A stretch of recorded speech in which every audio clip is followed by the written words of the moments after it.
दोस्तों, पिछले श्लोक में श्री कृष्ण अर्जुन को यह बता रहे थे कि श्रेष्ठ पुरुष जैसे जैसे अपना कर्तव्य यानी अपना कर्म करते हैं, आम आदमी भी वैसा वैसा ही करते हैं।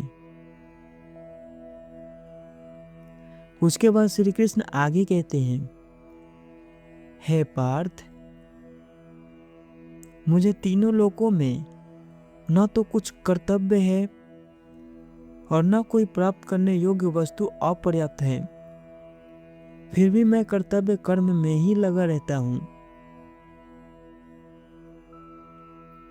यानी यहां पर श्री कृष्ण यह समझा रहे हैं कि मेरा इस तीनों लोक में ऐसा कोई भी वस्तु नहीं है जिसको मैं प्राप्त नहीं कर सकता, लेकिन फिर भी मैं अपना कर्म करता हूं। बात तो सही है, श्री कृष्ण को कर्म करने की क्या जरूरत है? वो तो स्वयं भगवान है, और जो स्वयं भगवान हो उसको इस दुनिया में चाहिए ही क्या? अगर श्री कृष्ण चाहते तो वे आराम से बैठ सकते थे, वो कर्म नहीं भी करते तो चलता, परंतु ऐसा उन्होंने नहीं किया। ऐसा करना इस संसार के रूल्स के खिलाफ हो जाता। अगर कर्म करने का नियम है तो भगवान को भी करना पड़ेगा, और भगवान ने अपना कर्म किया भी।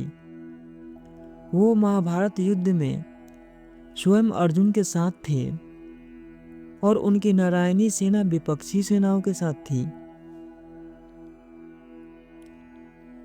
तो जब श्री कृष्ण भगवान होकर भी अपना कर्म बिना किसी लाज शर्म के करते हैं, तो हम क्या हैं उनके सामने?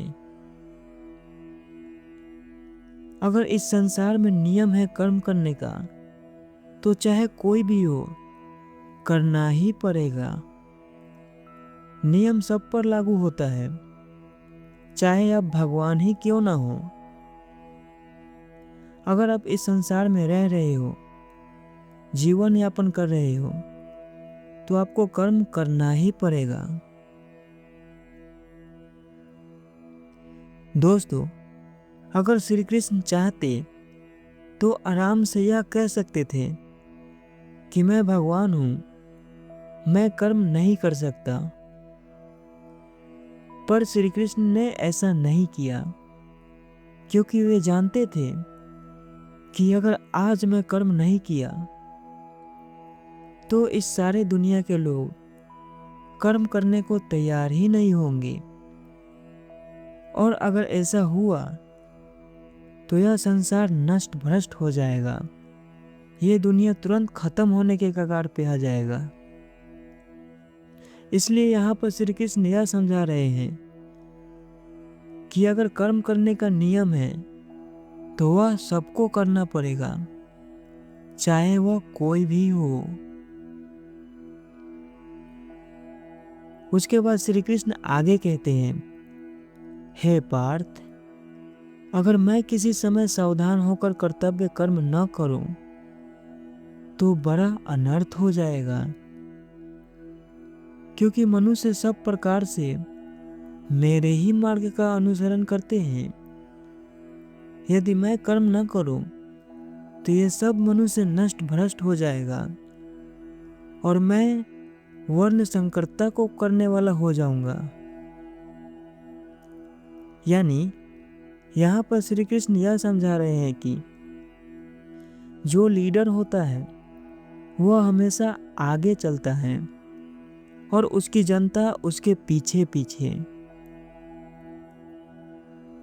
दोस्तों, आप अपने जीवन में क्या चूज करते हैं, आगे चलना या पीछे?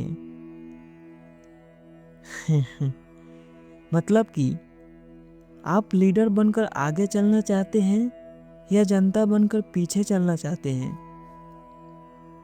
लेकिन एक बात है, लीडर बनने में रिस्क है।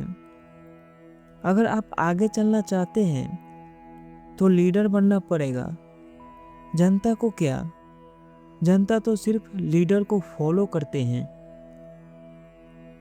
जो लोग अपने मुकाम को हासिल कर लेते हैं, अपने जीवन में सक्सेस हो जाते हैं, तो उनको देखकर दूसरे लोग भी वैसा ही करना शुरू कर देते हैं।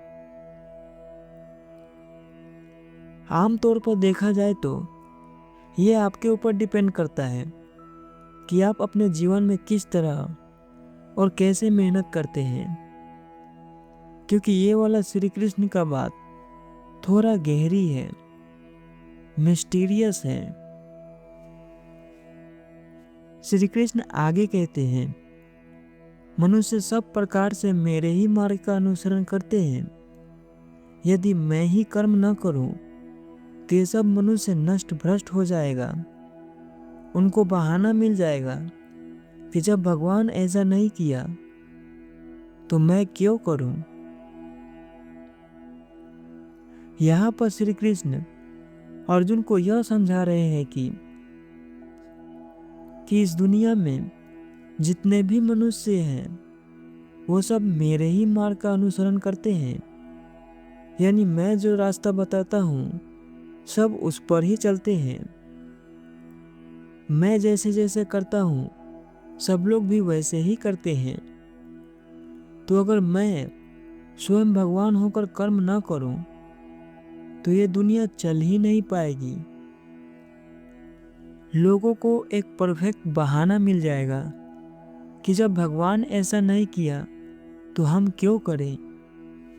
दोस्तों, श्री कृष्ण से बड़ा ज्ञानी और उनसे बड़ा लीडर कौन हो सकता है। वो इस दुनिया के विधाता होकर भी स्वयं कर्म करते हैं। वो भगवान होकर भी अपना कर्तव्य कर्म करते हैं। तो हम उनके सामने हैं ही क्या। जो कर्म नहीं करते हैं ऐसे लोगों को श्री कृष्ण मूर्ख बता रहे हैं और ऐसे लोगों से हमें बचकर रहना चाहिए।